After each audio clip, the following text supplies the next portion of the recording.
Police is not the first horror comedy film to swing on the monkey bars of both genres. If we train our gaze on the recently released flicks like Stree and Ruhi, Bhoot Police draws parallels only to the point of comic rendering. Whereas Stree blows up the legend from the 80s about telling the women to come back tomorrow, Ruhi's plot swims around in what appears to be a typical story about abducting the bride and forcing marriage to a guy that fancies her, however, with a pile of ghostly twists. Bhoot Police, on the other hand, puts our attention on the vast assembly of tantric impostors that swiftly drain the sparsely accumulated wealth of the people with the trademark ill-begotten ways with the so-called Tantra Vidya. Bhoot Police does best at what it strives to do: entertain, that too in parts. And the onus of that lies on the shoulders of Saif Ali Khan, once again shining with his performance. His mantra is very clear. He wants to have fun and he makes sure we do too. The plot summary is not as thick as the book on the benefits of demonetization on the Indian economy, which means it doesn't take a while to guess what will eventually happen. In fact, we already knew what would eventually happen even before the movie starts. Seriously, you don't need 2 hours to narrate a story about two phony tantrics, a haunted humongous estate, a dog trying to eat the bone that belongs to, no points for guessing, while pretending to hide under the bed, a sloppy legend about the ghost who can be spotted several times crawling on the walls and the roofs. In other words, how cliche is that? And there is absolutely no creative reason to go on and on about it. These inane story ideas could have been written down on a piece of paper and laid bare on the flame of the candle. And that's what I often do when I want to erase my most embarrassing works. Flushing it down doesn't help, as the soiled version of my forgotten work usually draws up in the dark and rotten underbelly of the sewers, which inspires half of the horror movies in Bollywood.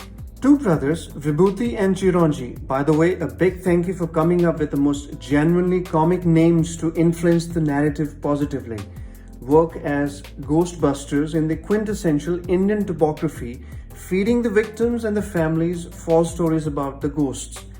Saif strives to manhandle the belief system of the locals by pushing his propaganda by asking for GST on top of the money they were promised for the services, which is to say, he doesn't believe an ounce in the existence of the ghosts.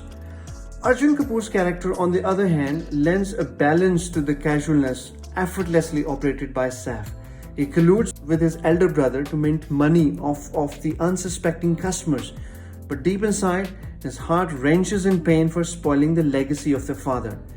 The mysterious tantric book they inherited from the father is the only reason Arjun believes in the lore of the ghosts.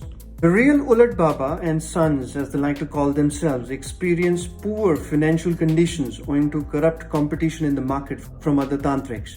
Their quirks here and about mostly reward them with bare minimum monetary assist, forcing them to survive by the skin of the teeth. In comes Yami Gautam, who is looking to secure the services of Ulat Baba, the original, and stumbles upon them, eventually ending up at the estate in Dharamshala run by herself and her sister Jacqueline.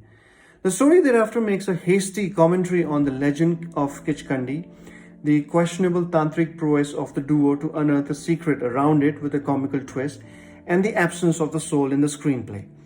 Yami and Jacqueline suffer from inadequate screen presence, as often happens in Bollywood movies. They could have been easily replaced by someone else with far better and more relatable credentials. Did I just let out a Raz? Nonetheless, I could endlessly gush about the pace of the story, which is on point throughout. It promptly paves way for the narrative. However, few minutes into the movie, the story seems to miss the essential bits, enduring the agony of cruising in and out of an insensible plot more often than not. The comic timing of Saif is the only saving grace during this frequent fluctuation. In fact, it appears that the screenplay consciously put out Saif engaging in a tidbit comedy in an effort to duel with the excessiveness of boredom. This happens when one has little to negligible confidence in the final product. Jump scares are sparsely scary and mostly cuddle into hide and seek played by the kids.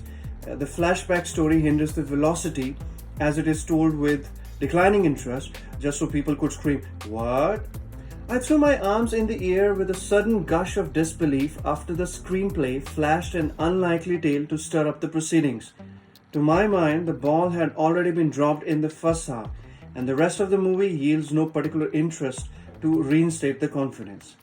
Well, I could tell you that there is no reason or pressure to watch this movie, as it could easily be passed up in favor of, well, sitting around and doing nothing. After all, no one is holding the gun to your head, unlike me. Would you stop doing it? It's over now. Anyway, if I were to give you one reason to watch it, then that would be Saif Ali Khan, without a doubt. I would rate the movie 2.5 on 5. Thank you.